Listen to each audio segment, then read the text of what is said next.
స్వామికి అలంకరించిన వెండి కవచములన్నీయు వారు తన దేహాన్ని విస్తరించుకుంటున్న కొద్దీ అవి చిన్నవిగా మారిపోతున్నాయి. భూలోకంలో ఇటువంటి అద్భుత దృశ్యాన్ని మరెక్కడైనా చూడగలమా? ప్రపంచములో ఏ పుణ్యక్షేత్రానికి వెళ్ళినా కాణిపాకం క్షేత్రంలో లభించే పుణ్య ఫలం దక్కదు.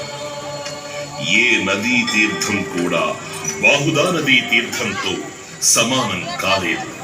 ఈ ఆలయ ప్రత్యేకత ఏమిటంటే భక్తులు ఈ స్వామి ముందు ప్రమాణం చేయడం. దీనినే సత్య ప్రమాణం అంటారు. ఇది తరతరాలుగా ఆచరిస్తున్న పద్ధతి. ఇక్కడ ప్రమాణం చేసిన వారికి 40 రోజులలోగా ఏదైనా కీడు జరిగితే ఆ వ్యక్తి అబద్ధపు ప్రమాణం చేసినట్లే. వారు భగవంతుని ఆగ్రహానికి గురై తగిన విధంగా